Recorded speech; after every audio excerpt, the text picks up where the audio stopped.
बिस्मिल्लाहिर्रहमानिर्रहीम। अस्सलाम वालेकुम। मेरा नाम शकीला नरगिस एडवोकेट है और मेरा ताल्लुक गुनाहगारों की उस बस्ती से है जिसे उर्फ़ आम में कचहरी कहा जाता है।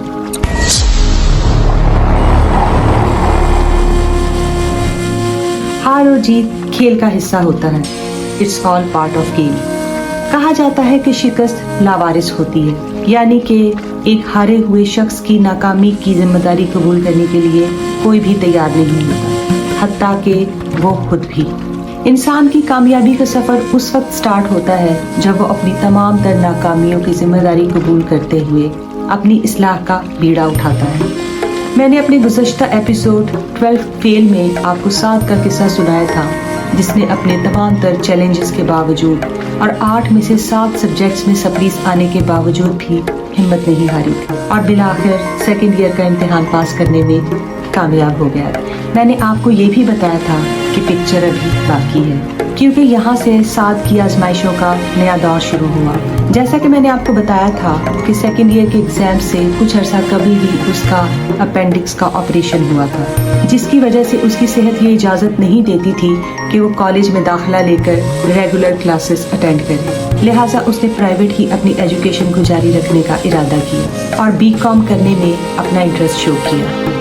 लिहाजा पहला मरहला ही इस मिसकंसेप्शन को क्लियर करने का था कि बीकॉम प्राइवेट नहीं हो सकता। खुदा के करम से उसे बीकॉम में एज अ प्राइवेट स्टूडेंट दाखिला मिल गया। दूसरा मरहला एक ऐसे कोचिंग उस्ताद की तलाश थी जो उसे घर आकर पढ़ा सके और बीकॉम क्लियर करवा सके। बहुत तलाश बिस्यार के बाद ऐसा एक उस्ताद मिल गया। जब उससे फी रिक्वायरमेंट की बात हुई तो उसने जेब से एक कैलकुलेटर निकाला और बहुत तेज़ी से कुछ हिसाब किताब करने लगा। फिर उसने कागज़ कलम मंगवाया और उस पर कुछ बहुत सारी आड़ी तिरछी लकीरें खींचने के बाद बहुत सोच विचार के बाद बोला, 1 लाख फीस तो कॉलेज की है, उस पर आप 50,000 मज़ीद जमा कर लें, तो सिर्फ 1.5 लाख आप मुझे अदा कर दें, मैं इसको पार्ट 1 क्लियर करवा दूंगा।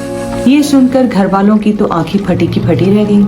बहरहाल जनाब, कर करा के 1 लाख में बात डन हो गई कि 1 लाख वो पेशगी वसूल करके शादी को पार्ट 1 की तैयारी करवाएगा और उसे पार्ट 1 क्लियर करवाने तक पढ़ाता रहेगा। इसमें यह टर्म भी शामिल थी कि अगर खुदा न खास्ता साद की कोई सप्ली आ गई तो वो उसे क्लियर करवाने की भी तैयारी करवाएगा। चुनांचे उसने एडवांस फीस वसूल की और हफ्ते में 2 मरतबा साद को घर आकर पढ़ाने लगा। इस तरह चंद माह गुजर गए और फिर एग्जाम्स में सिर्फ 2 माह बाकी रह गए जब उस टीचर ने घर आना छोड़ दिया।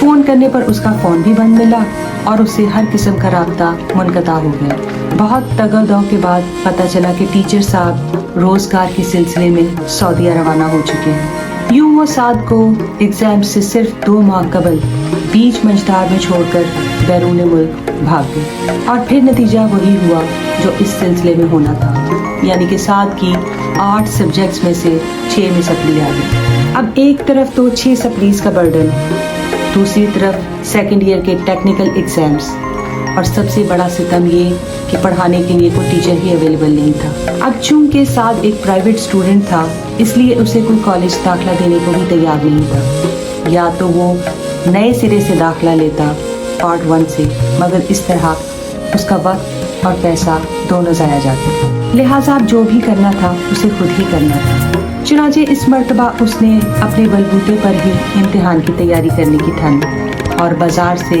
मुख्तलिफ गाइड्स और प्रीवियस ईयर पेपर्स की मदद से इम्तिहान की तैयारी करनी शुरू कर दी। वक्त गुजरता रहा और इम्तिहान बिल्कुल सर पर आ गए। फिर एक दिन साद को एक कॉल मौसूल हुई। आवाज़ जानी पहचानी थी। ये उसके उसी टीचर की कॉल थी जो उसे बीच मंझधार में छोड़कर बैरून मुल्क भाग गए थे। वो एक मरतबा फिर उसे पढ़ाने की ऑफ़र दे रहे थे, क्योंकि सऊदीया वो विज़िट वीज़े पर गए थे और वहाँ वो कामयाब नहीं हो पाए थे, लिहाजा उन्हें वापस आना पड़ा था। और अब पैसे की शदीद किल्लत के साथ साथ उन्हें नौकरी की भी तलाश थी। वो एक मरतबा फिर उसे पढ़ाना चाहते थे, नई फीस और नई टर्म्स के साथ। उन्हें अपनी गुज़श्ता हरकत पर ना कोई पशेमानी थी और ना ही कोई मलाल। ताहम इस बार साद उनकी बातों में नहीं आया और उसने अपनी तमाम तर नाकामी की जिम्मेदारी खुद कबूल करते हुए अपने तौर पर इम्तिहानों की तैयारी करने की ठानी اور بالآخر 14 میں سے 9 سبجیکٹس اس سال کلیئر کیے اور بقیہ اگلے سال، اور یوں 2 کے بجائے 3 سال میں اس نے اپنا BCom کلیئر کر لیا۔ آج وہ ایک اچھی کمپنی میں جاب کر کے ایک اچھی اور باعزت زندگی گزار رہا ہے۔ گو کہ اس کی زندگی کا یہ ایک انتہائی مشکل دور تھا، مگر اس نے اسے وہ اعتماد اور انسانوں کو پہچاننے کی وہ صلاحیت دی جو تمام زندگی اس کے لیے مددگار ثابت ہوئی۔ لہٰذا اپنے بچوں کو صرف جیتنا نہیں بلکہ ہارنے کے بعد ری اسٹارٹ کرنا سکھائیں، کیونکہ ہار جیت دونوں ہی کھیل کا حصہ ہے، اور ہار کر انسان وہ کچھ سیکھتا ہے جو جیت کر شاید کبھی بھی نہیں سیکھ سکتا۔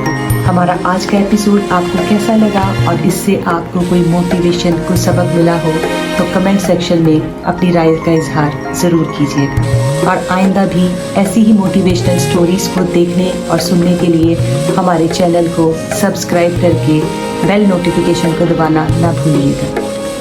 ملتے ہیں آئندہ ایسے ہی ایک موٹیویشنل ایپیسوڈ کے ساتھ، تب تک اپنا بہت خیال رکھیے گا۔ جزاک اللہ۔